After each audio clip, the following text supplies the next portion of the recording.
ladies and gentlemen, welcome to Hero Movie Podcast, your greatest source for superhero movie and television discussion in the multiverse. I am your host, Adam Portrais, and I'm joined by Bruce Leslie. I'm a prickly pear, but the cool kids call me PP. Oh, no, they do. We all call him the PP. Hey, if they can call Arthur Curry AC, why can't they call me PP? Yeah, we'll talk about nicknames and why you probably shouldn't just throw out initials for whatever the heck today, because we are going to be talking about Aquaman. Not that Aquaman that's in theaters and is breaking all the records. No. We already did that, actually. This one is from 2000 and I believe 6.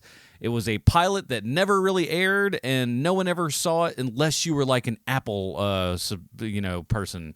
Because for a weird thing back in the day, we talked about this previously, is that they just gave out this Aquaman pilot if you just, were on iTunes. It was $1.99. They didn't give it out. I did a little research. Are you sure? I felt yes, like I got that for free. Maybe. It was $1.99 when they first released it on iTunes, and it was the best-selling TV show episode on iTunes for like a week or something. So maybe that was it. Maybe I was hornswoggled independent $2, but never watched it. Time, yeah, and as time goes by, it maybe has changed, but at the time, it was the best-selling, never televised TV show episode on iTunes. But it was probably only never televised but released TV show on iTunes. You know what I mean? Because what the heck is competing against that? Yeah, it's one of those things. Because, that's the thing. Most pilots and stuff just don't get distributed anywhere. I saw a television pilot once with, I kid you not, Ralph Macchio and Andrew Dice Clay.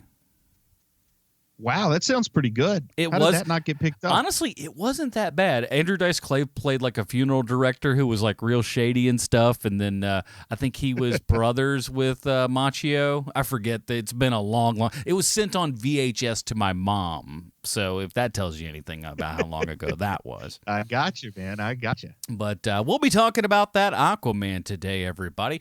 But you know what, Bruce? It's been a hot second since we've done it, but we do love it when people go over and, drop us a 5-star review on iTunes, a.k.a. a humdinger. Humdinger? Very good, even though Sean is out on assignment, which, by the way, we should say that. Sean's out on assignment this week, will not be joining us, but fear not. We still have a Stallone connection, everybody. But let's get to this. This one is from Scott in MT. That's difficult to say. Actually, no, wait. We already did his, but I'm going to... Scott in MT? In MT. Like he's in the state MT, like Montana or something? I guess so. Cool. That's awesome. He gave 5 stars, and I forgot to push this one all the way out, but it says new favorite podcast. This has become my new favorite podcast. I'm sad it took me so long to find it. I may not always completely agree with them. Heck, they don't even always agree amongst themselves.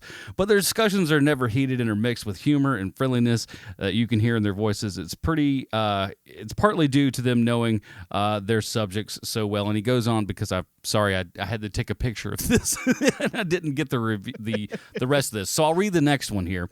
This one comes from Willie B. Master. Love that name. Yeah. 5 stars, entitled Best Podcast on Superhero Movies in the Multiverse. That does sound like a fan. This was put out in December 24th. These guys are great, and they put together a hell of a podcast. Bruce's comic book connection is always a great way to start things off every episode and satisfies the inner nerd we all have, but struggle to satisfy. I don't know how they connect every movie to Sylvester Stallone, but they do, and it's just a beautiful thing. Long story short, I recommend this podcast, and I recommend you go out and be like Willie B. Master and drop us a 5-star review on iTunes, a.k.a. Humdinger. Humdinger. It's been a while, so we really appreciate that, and we'll have another review for next week and stuff as well. So thank you guys for that. And if and then that's what I'd like you to do. If you're not someone who supports us over at patreon.com/HMP and get the Dinger Zone and pre-show and all that kind of good stuff, if you can't afford to be like those fine folks, at least go over, give an iTunes review, share the show with a friend, let other people know that this show is out there, because chances are you got friends that like this crap too. So help us out here and spread the word, man. We really appreciate everybody that does that. Bruce, what do you say we take a listen to the Aquaman trailer? I don't know what this is going to sound like. Oh, it's going to be good. But we're going to give it a shot. So let's check out the trailer for Aquaman. My son's story begins in the ocean, a place full of secrets. Although he lives among you, he was born in the darkest reaches of the sea. I'd hoped to teach him the ways of the world, how to lead a good life and become a good man. But then, I was taken from him. Do good with your life.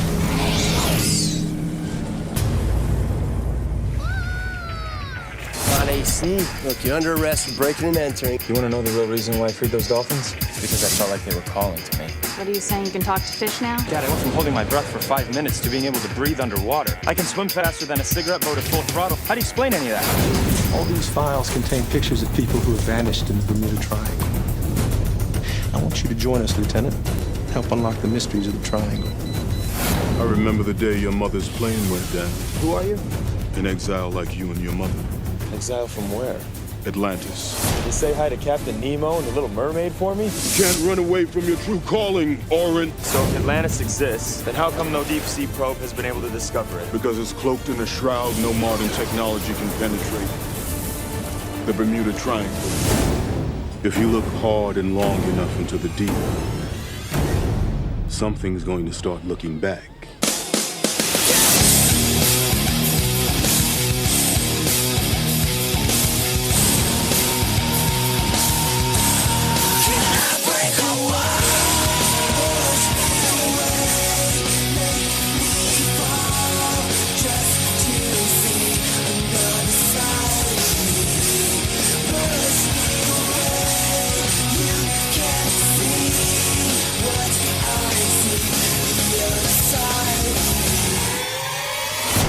Creatures in the deep you couldn't imagine in your worst nightmares. Well, that's reassuring. Thanks a lot. All right, that was the trailer for Aquaman, the 2006 never-aired pilot. Here's the IMDb plot line. As we know, IMDb always 100% correct in everything they say and or do. A young 20-something diver living in the Florida Keys discovers that he has the power to breathe underwater. I love it. That's man. how you label Not a this thing thing. inaccurate about that. This is directed by Greg Beeman, starring Justin Hartley, Lou Diamond Phillips. That's right, that Lou Diamond Phillips, Desiree Quiones, Rick Peters, Ving Rhames, and Adrian Palacki. Hello.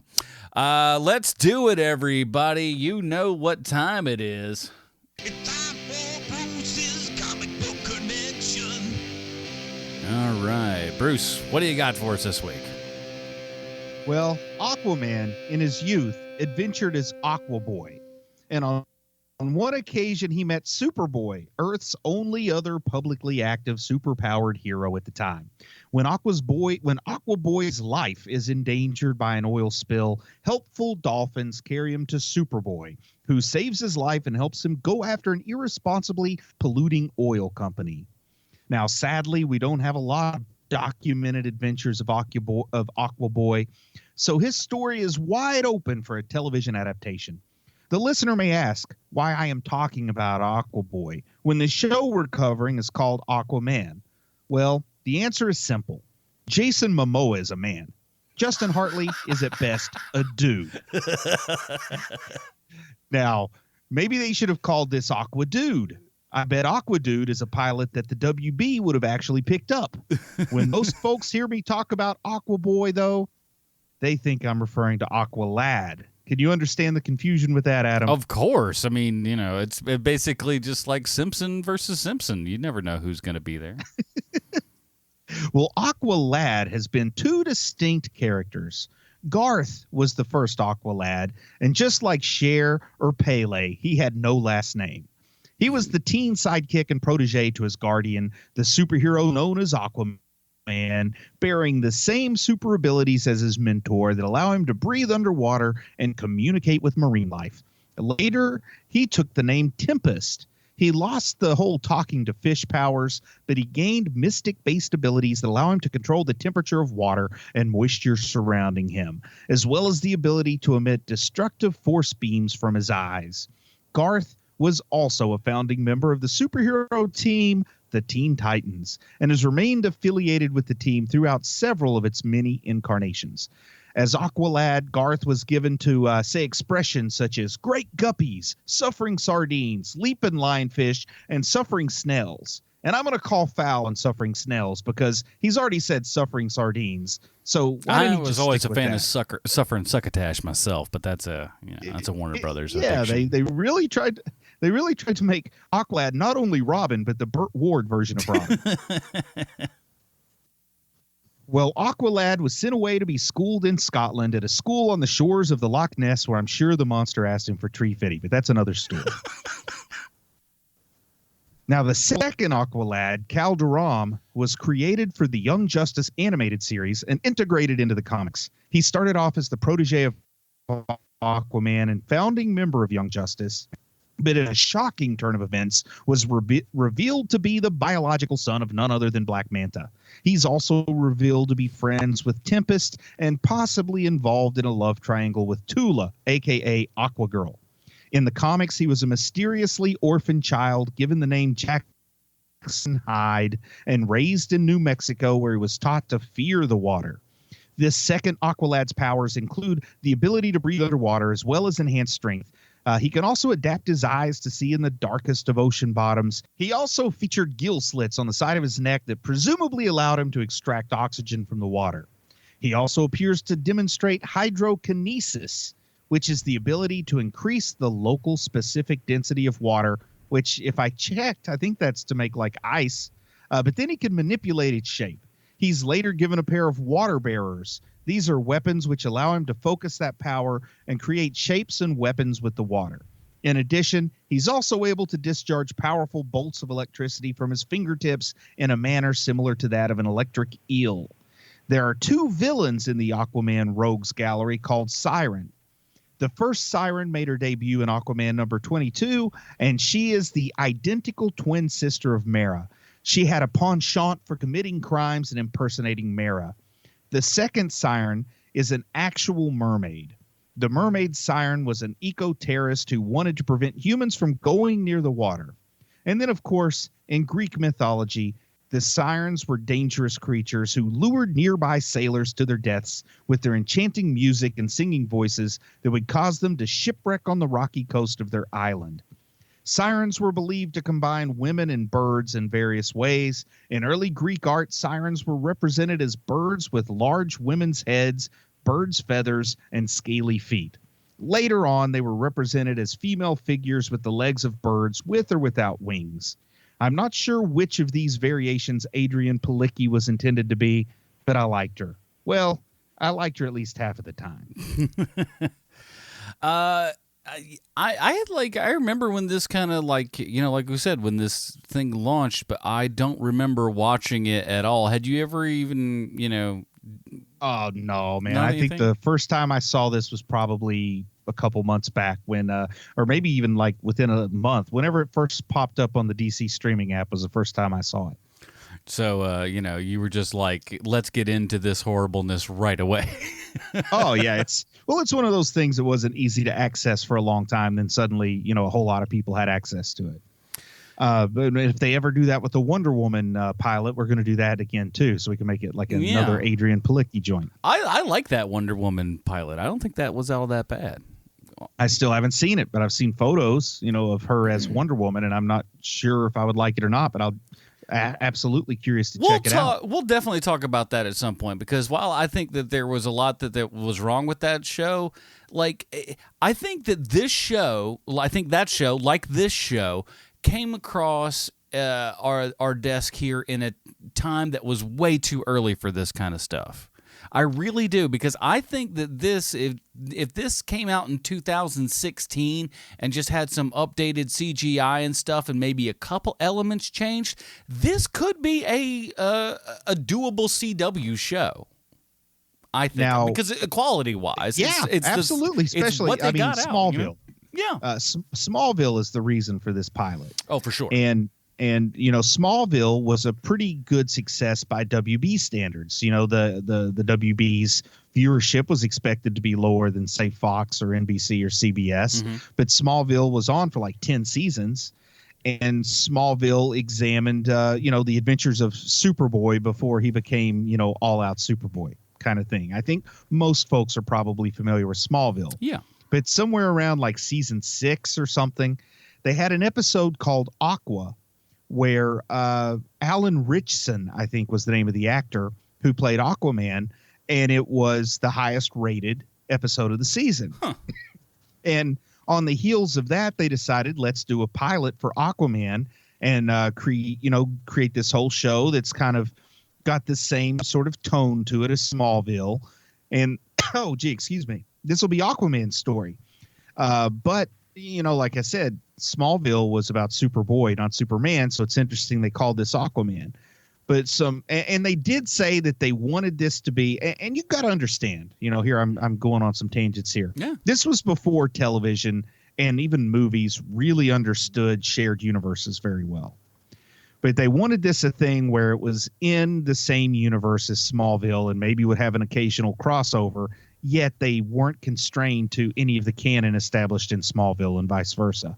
So, it's kind of like a weird sort of shared universe from a time when TV and movies just didn't understand shared universes very well. I don't know. And let's be honest, though, like to a lot of degrees, one could argue that DC, almost even up until this very day, don't really always know 100% what's going on in all their kooky, crazy, timelines and universes and this, that, and the other. Berlanti-verse. The Berlanti-verse is the modern incarnation of what they were trying to do with Smallville and Aquaboy. Yeah. And it maintains a pretty good shared universe with in-universe explanations for some of the differences.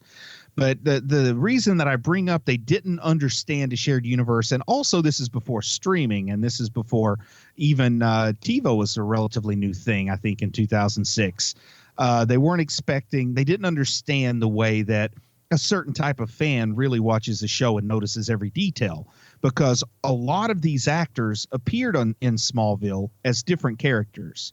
So they're having an in-universe story where Aquaman appeared in Smallville, played by a different actor, an actor who, by the way, went on to voice Aquaman in at least one animated movie. So they're bringing in this Aquaman existed in Smallville. Justin Hartley played Oliver Queen in Smallville. So they're taking Oliver Queen, turning him into Aquaman in a shared universe where Oliver Queen exists and Aquaman exists, played by a different actor. Also, I think Adrian Palicki was in one episode of Smallville as some other character. I'm pretty sure at least 2 of the other folks that were on this show had shown up as different characters in Smallville. So, that's kind of a big misstep to begin with if you're aiming for a shared universe, as people are kind of picky about that. If you're and everybody makes some mistakes here and there. For example, what's her name? The lady that was in Luke Cage, that was also in Iron Man 3, I think, playing a different character. Yeah. So there's in the same universe, but that was a minor mistake. Marvel's got a couple of those where it's just like, weren't you something else in another film? They had the guy that played one of the Howling Commandos and then played his own, I guess you'd say, grandson or great grandson in a later movie, which is kind of funny. I'm cool with that. To me, that's like, I love that kind of stunt casting right there, where it's just like, we'll just get him back and boom, that's your grandson. I love that. But here they're just all over the place because they have Oliver Queen playing Aquaman, and that just isn't going to work.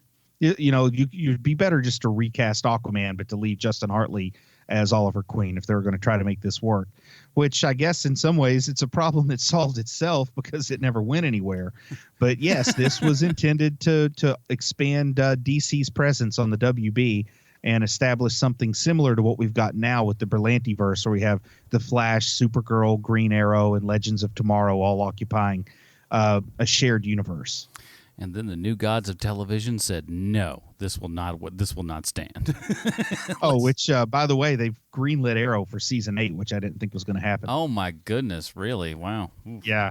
So I guess to start things off, the first thing that caught my attention, besides the fact, man, this is all a almost like a very attractive late 90s cast rather than a 2006 cast. You know, well, this even is, when you listen to that trailer, I mean, it's the year on the production slate says 2006. Boy, if this does not feel like 1998, 1999. Yeah, this really seems like the wave of shows like Melrose Place that came after the success of 90210. Yeah. Because there was still a little bit of innocence in 90210. But like the fact that they call Arthur AC, and then immediately I start thinking of AC Slater, which, I mean, who else are you going to think of if they call somebody AC? And then I start thinking, man, Mario Lopez might have made a good Aquaman. No. And then I'm just totally off the rails. I'll say this, though, like that the whole calling Arthur Curry AC really struck to me like Bruce Banner back in the Incredible Hulk days. They're like, oh, Bruce. It seems like we'll call him David Banner. We'll call him David Banner. Bruce might be kind of a gay name or something. Like that was their excuse back then. And I think here they thought like Arthur. Who's gonna buy that? We'll call him AC. That'll be dope.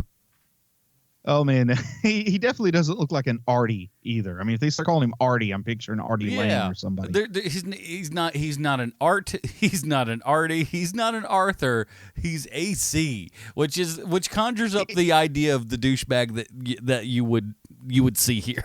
And Justin Hartley does look like an AC. I'll give you that.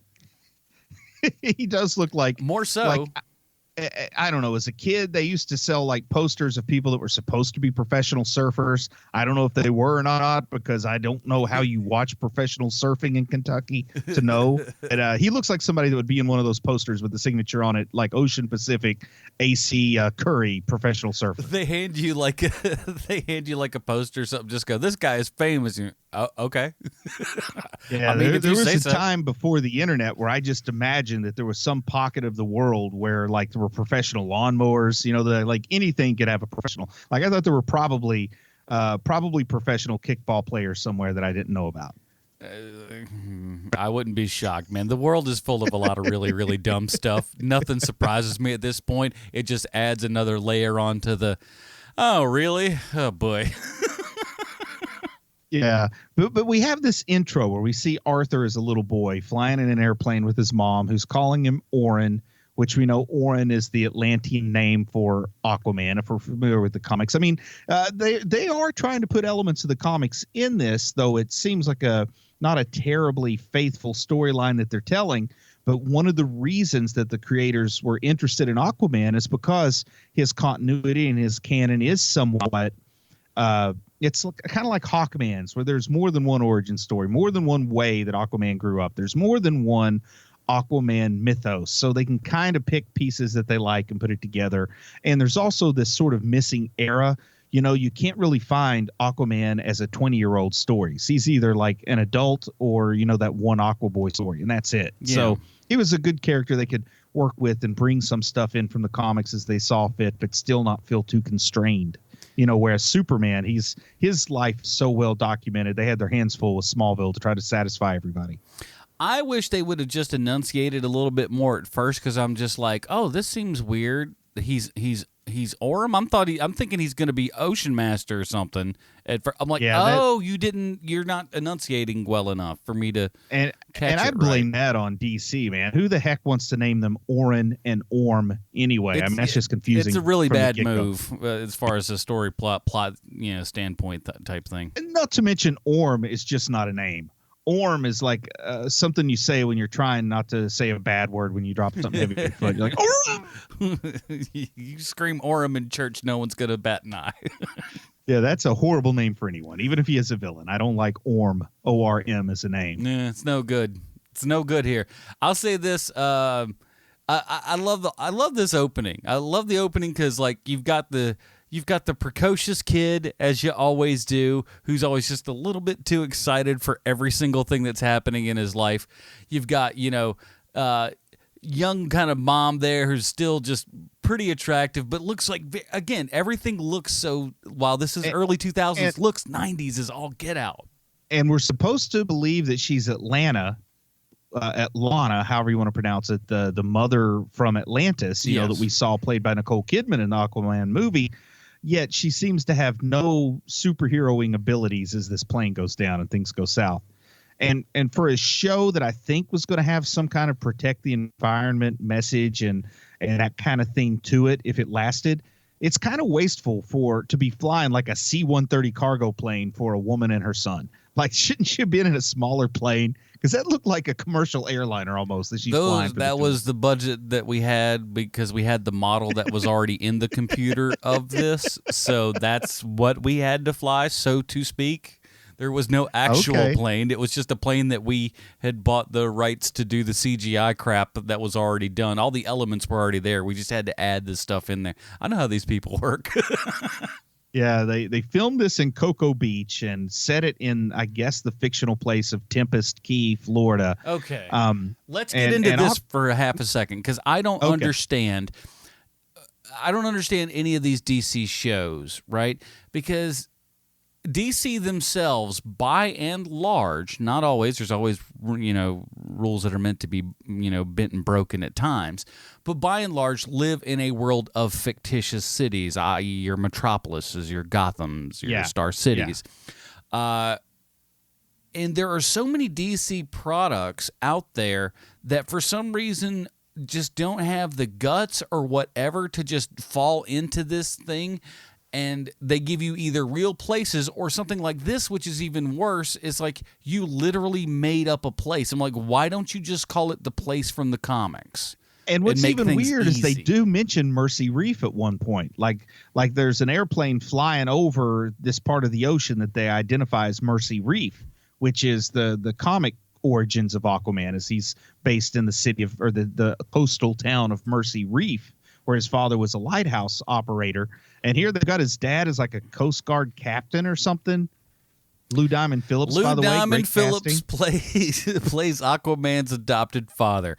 Lou Diamond Phillips, everybody. He is second billed on this only on account of Aquaman had to be first billed. Man, I do remember a time, though, and it was way before 2006, but it was circa Young Guns. I remember when Lou Diamond Phillips, his name alone would get me to rent a VHS of Blockbuster.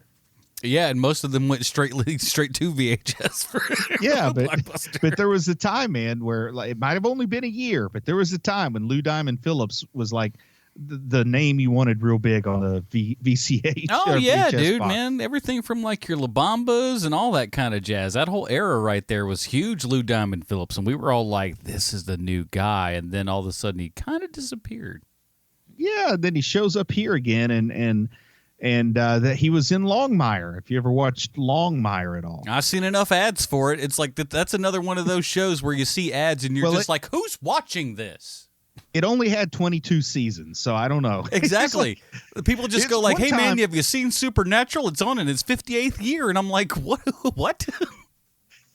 And like one time I looked up on Wikipedia or something, or IMDb, Walker, Texas Ranger, because it felt to me like that thing was on for about 17 years. I think it only had like 4 seasons or something. And it just blew my mind because I felt like that thing was on forever. They just showed that thing ad nauseum. What's your favorite Walker, Texas Ranger quote? Because I know mine. I don't think I have one. Oh, mine's right off the bat. I don't know that I've ever seen an episode. Mine's super easy. And you can find it readily on the internet. It's become quite the meme, but it's been hilarious for years. A very young Haley Joel Osment, I think pre-Sixth Sense even, is like he's with Wilford Brimley and another lady, and they're talking to Chuck Norris, and they just go, "Hello, sir. I'm partner, blah blah blah, whatever." And then like there's just this awkward silence, and then he just goes, "Walker says I have AIDS." You're like, what? Isn't that like a notoriously bad 2-part episode, like in the history of television, the Haley Joel Osment, Walker, Texas Ranger 2-part special? I don't know if it's a 2-parter, but I wouldn't be overly shocked given the content because those special episodes, you always had to go for a twofer. It might have been like a 2-hour made-for-TV movie, Walker, Texas Ranger special that in syndication became a 2-part episode. You know how that thing used to happen. But just something about a child just mentioning how he has AIDS in such a flippant kind of way. It's just hilarious. It's just like kind of throwaway. It's just like, well, now that there's a lull in the in the conversation, turns out I got AIDS. And you're like, whoa, what is this? Why are you approaching it with such cavalierness? I'm sure he got that part because he was the kid from the Jeff Foxworthy show. Like, I feel like the Jeff Foxworthy show is something that Chuck Norris watched on a weekly basis when it was on. First of all, like, you know, that show, for the hot second that it was on, people watched it, man. They did, and he was. And he was it not only had Haley Joel Osment, didn't it also have the kid that was in Jerry Maguire that's like a bodybuilder now or whatever? Oh, I don't know about that, but I wouldn't be surprised. Yeah, the little kid that said Jonathan a human head Lipnicki? weighs 3 pounds. Yeah. Yeah, I can't remember his name now, but I think he was the Jonathan younger brother of Haley Lipnicki. Joel Osment. Yeah. Yeah, that's it. Jonathan Lipnicki. But yeah, man. Oh, speaking of Haley Joel Osment, we got to get back on track. We're hurting here because we're all over the place. Yeah, but it doesn't matter. I watched the latest season of Silicon Valley, and I thought, man, that guy kind of looks like I bet he got that role because he sort of looks like a chubby Haley Joel Osment. No, It was that is Haley Joel indeed Osment. him. I had to watch the credits and do a double take on that one. There's good stuff in that show. But okay, But speaking of this show, we get the introduction. They're over the Bermuda Triangle, so we figure out, okay, Bermuda Triangle is going to have something to do with this show. Plane goes down, and some kind of sea creature gets his mom. He miraculously survives, and of course, it's not such a miracle. He's Aquaman, that's why he survives. And she puts the seahorse necklace on him, which really. Aquaman, I don't know what he needs a seahorse necklace for. There's not any significance of that seahorse necklace. Artifacts aren't a real big part of Aquaman in the comic. well, that's in that what way, he always rode on in the Super Friends. Yeah, that's the big. So that's seagull. that makes seahorse. sense, right? Oh, that works for me, man. But after that, then we go straight to Arthur. Is the I don't know, Mr. 90s with his shoe shine hairdo and the gel with the tip sticking up, walking around. By the way, man, they love bathing suits on this show. For no other reason, this should have been picked up for the bathing suits. I love because this show.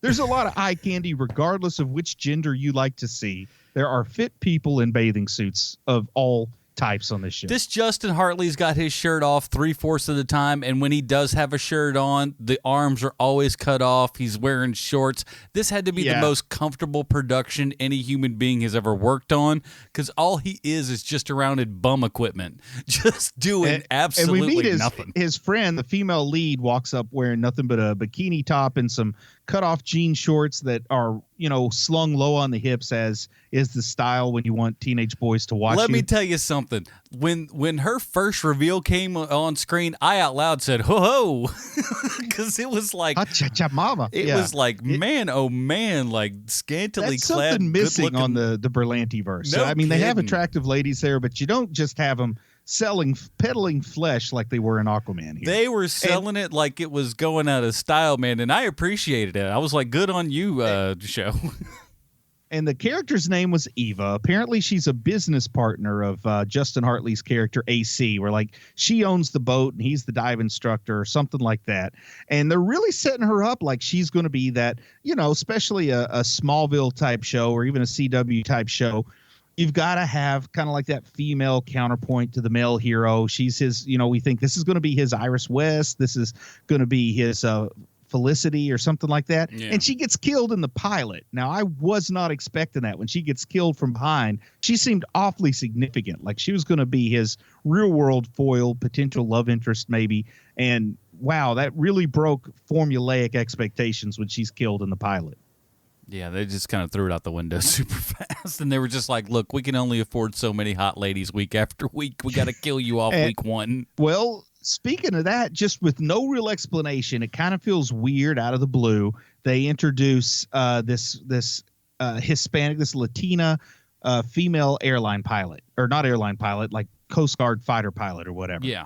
Torres. Her name's like Lieutenant Torres. That actress was Miss Universe. Like she had recently won the Miss Universe competition. I'm just sitting there looking at her the whole time, just going, God, she's pretty.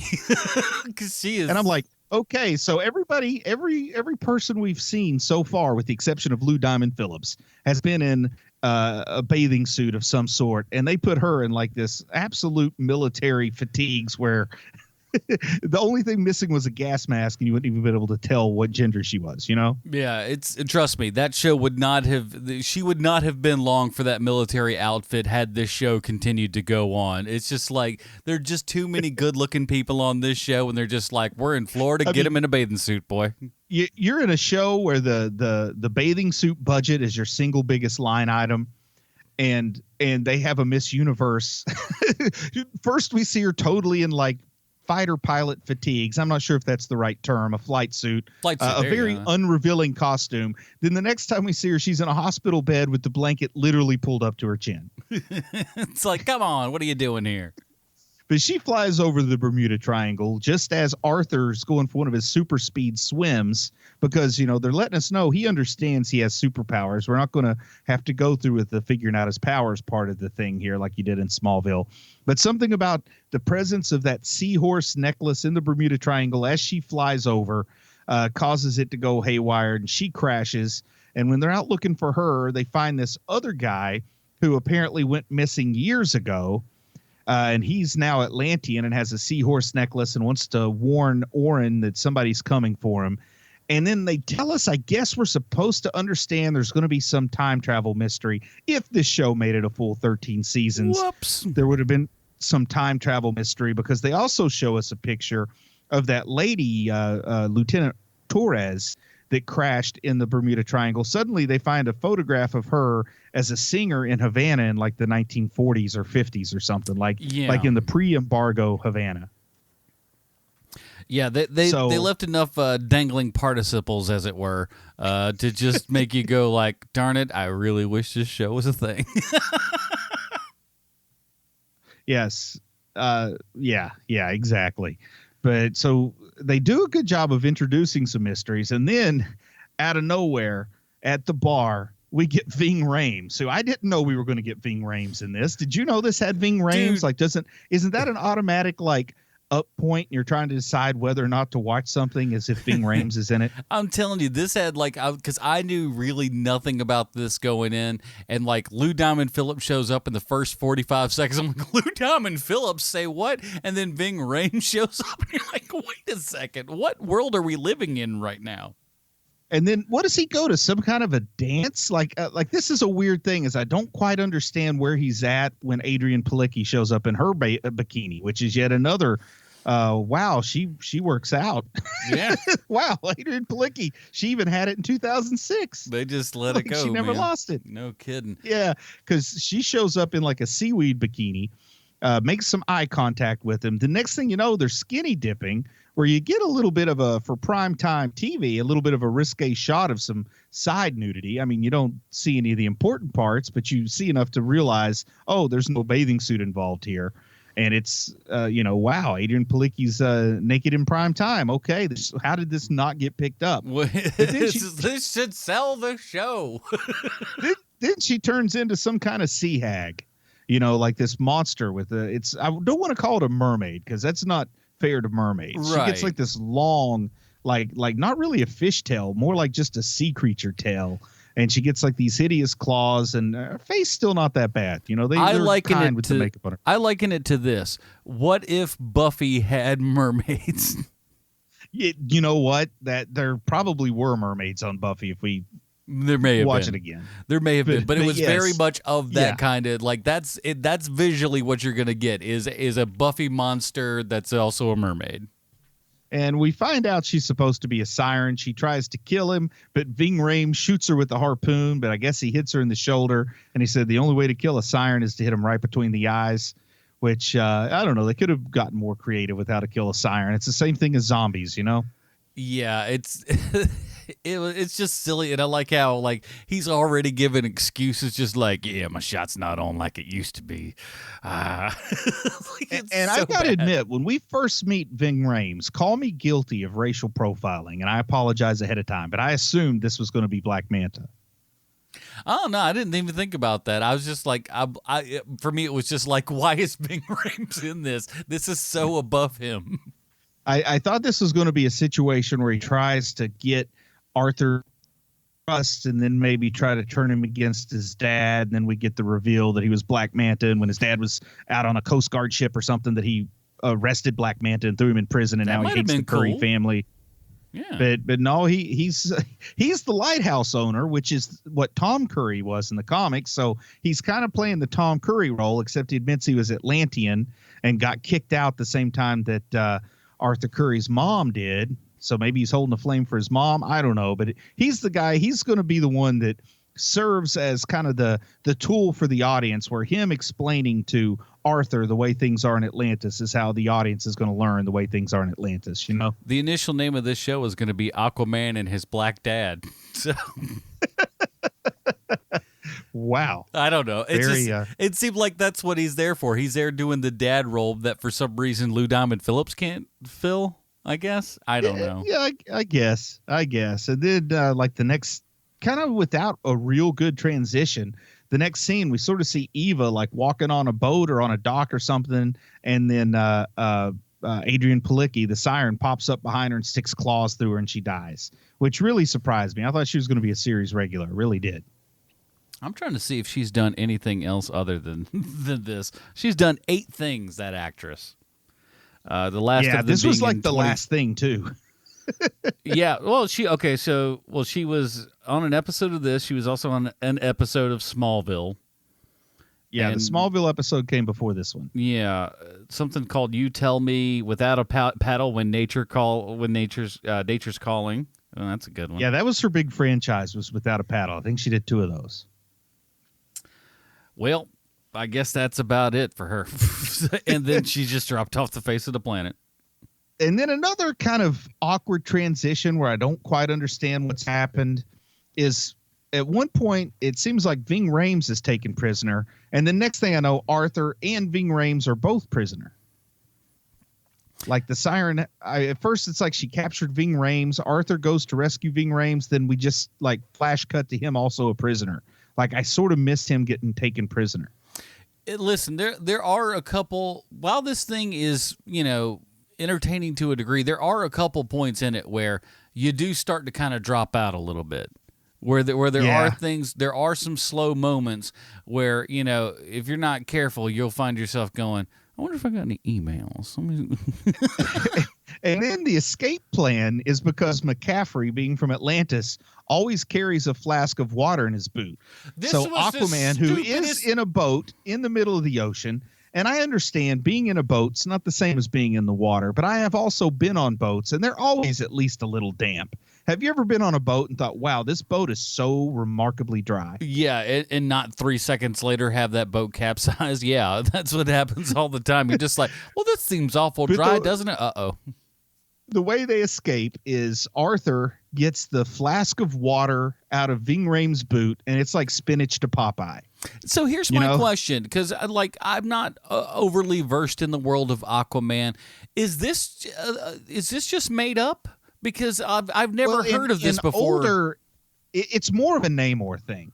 This is something that I think makes a little bit more sense with Namor's mythology. He's stronger when he's in contact with water. But also in the past, you go to Silver Age and especially Golden Age, Aquaman would lose his power if he didn't get in the water at least like once an hour. So some of the comic book setups is they would have him tied up and somebody would have to sneak him some water to get him strong again. Oh, that whole it's much more a Namor thing in my opinion than an Aquaman thing. But it's like spinach to Popeye. He gets the water. He breaks loose. Nadia comes to fight him. We get a brief, superhero battle between Aquaman and the siren. Then he stabs her in the head, and she kind of dusts like on Buffy. Another good comparison. Only more light is involved. I still can't get beyond the just like, oh yeah, I've got and it's not even a flask. It's a glass bottle of water in his shoe. In my boot. Who doesn't carry a flask of water in their boot? And then so Aquaman AC, as we'll call him, he goes, smash it. Don't take off the top of it. For God's sake, don't do that.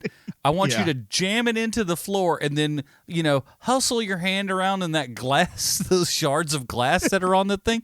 Don't pop up the top of the bottle that was created for such a fashion in order for you to get the liquid that is inside out. You dummy. Ving Rhames. I got 2 words for you for future adventures if you're going to keep something in your boot.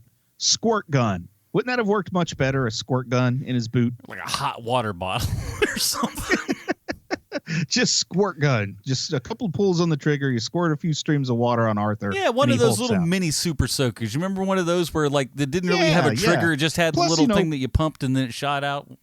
It's an age-old trope, the guy with the gun in his boot. So it could be a gun in his boot. It could even look like a real gun. Turns out to be a squirt gun kind of thing. He just squirts the water in his mouth really fast. Just going, like, come on. Oh, man. I need my juice.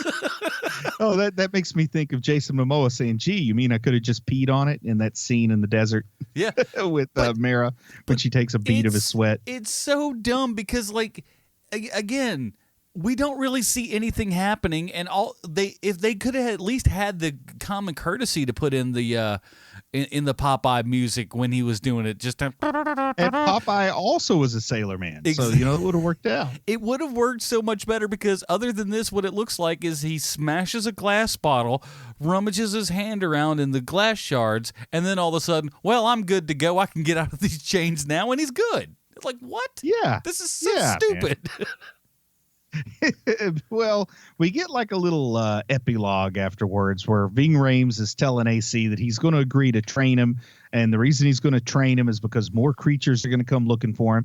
And to be honest, all things considered, you really called this a show that was also on the WB for a while, if I remember correctly.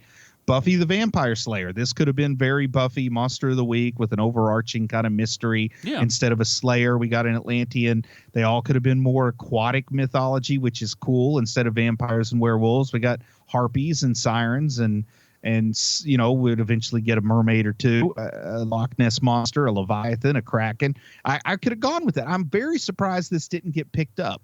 And then I'm also confused when McCaffrey asks the book that he gives as a gift to Arthur to help him with his training is Henry V, which isn't even a book. It's a play. But he gives him Henry IV. I'm sorry, not Henry V. Henry IV, according to my notes. And I don't know enough about Henry IV, but I have no idea how that's going to be relevant to Aquaman. Parts 1 and 2.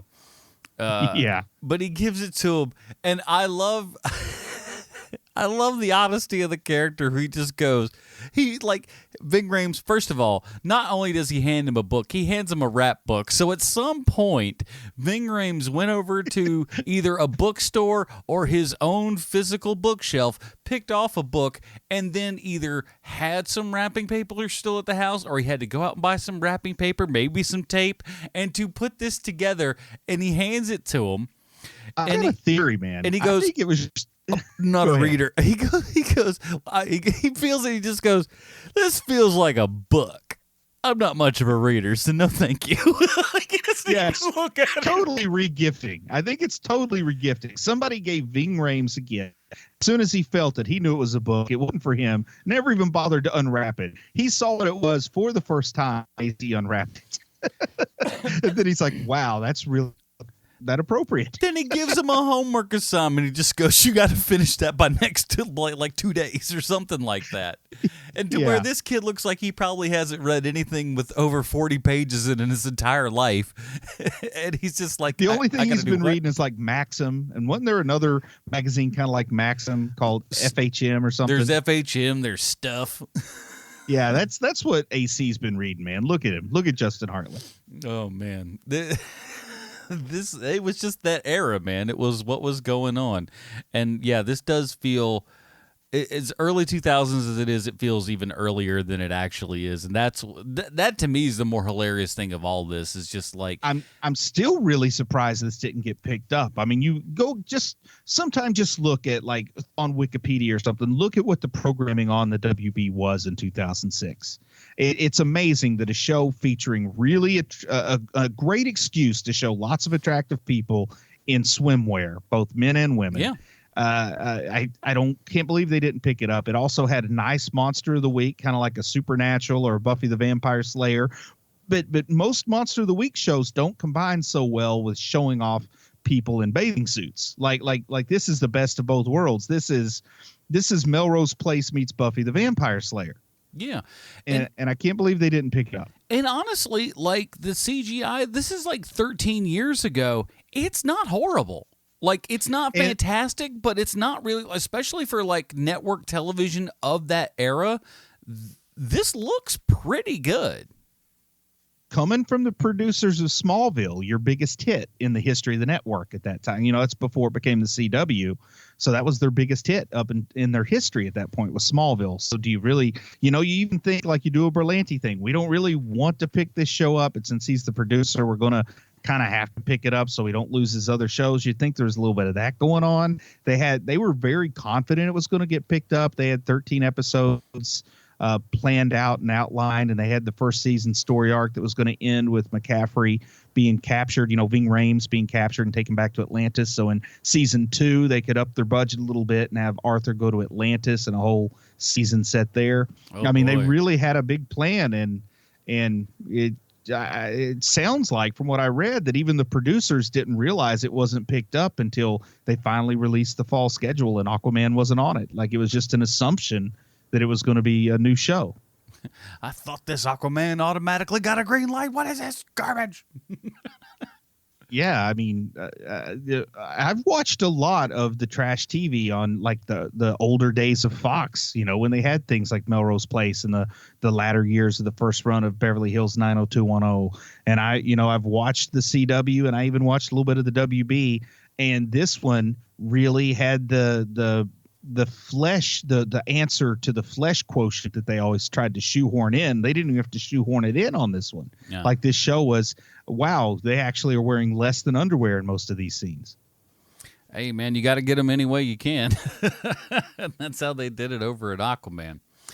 Well, before we break this down, Bruce, we got to ask. I've got a question for you. Well, I should help you out with this one. Please. Is there any way this could possibly relate to one Sylvester Stallone? Well, I happen to have one prepared statement here from Mr. Sean Koufax, and it reads as follows.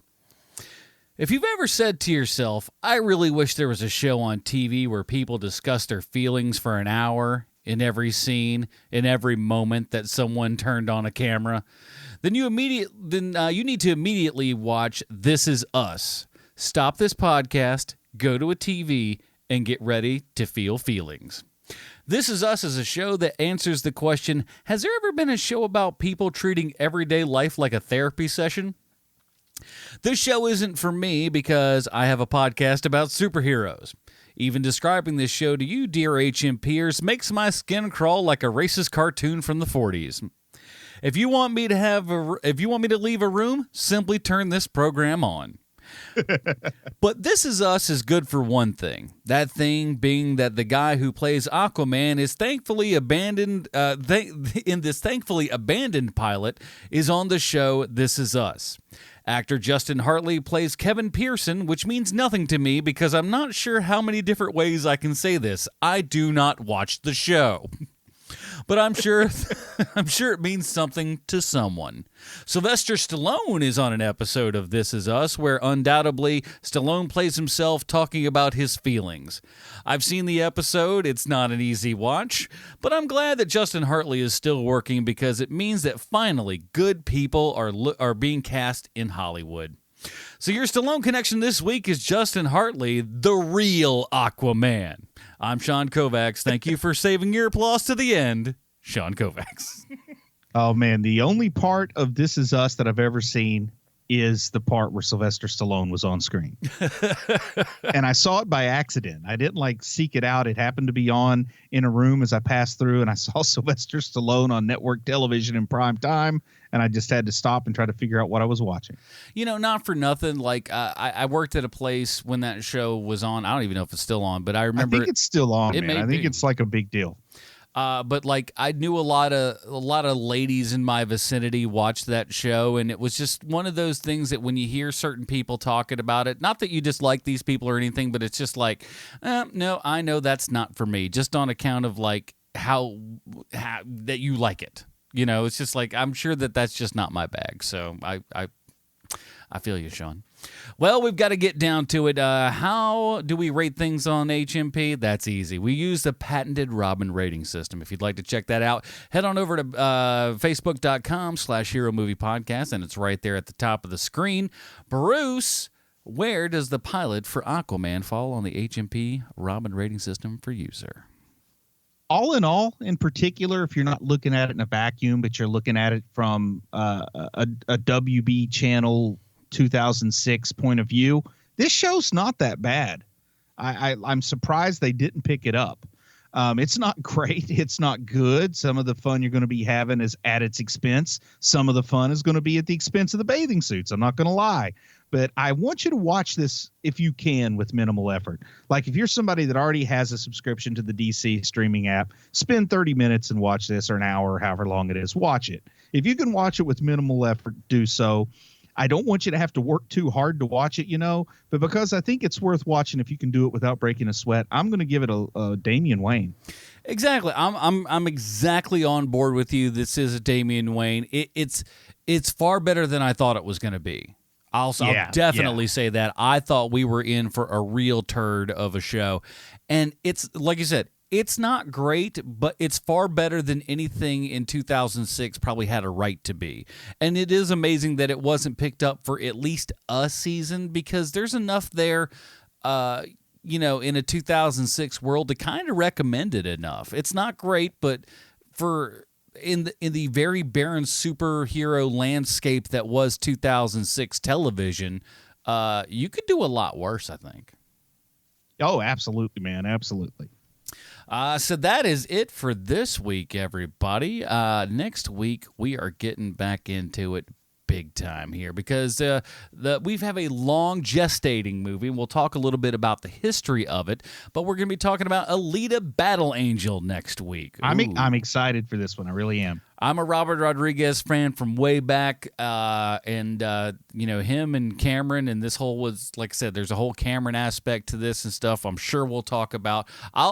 I'll have a little bit of research that I've done, because I'm going to go back I thought about going back and looking at some of the older articles because like I said, this thing has been talked about doing for at least a decade plus.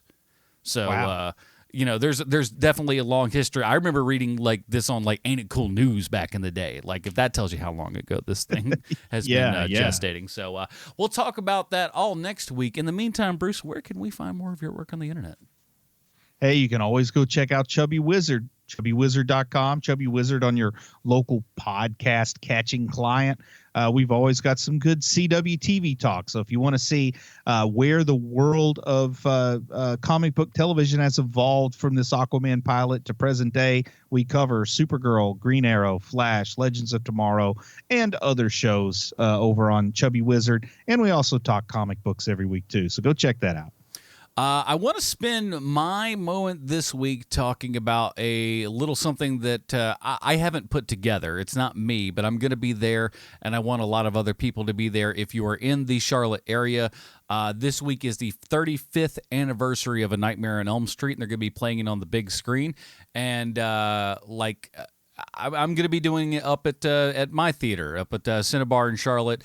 It's going to be on one of our biggest screens, and the volume is going to be nice and high, and everything's going to be super, super fun. So come out Tuesday evening, 7:30.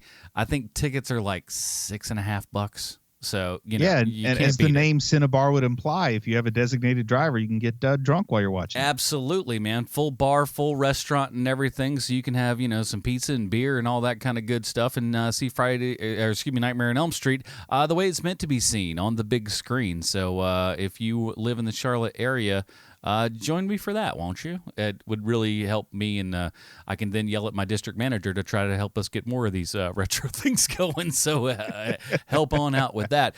That is it, everybody. Join us next week when we're talking about Alita Battle Angel. For the absent Sean Koufax, Bruce Leslie, I'm Adam Portrais. Stay super, everybody. Goodbye, Marty and Evie.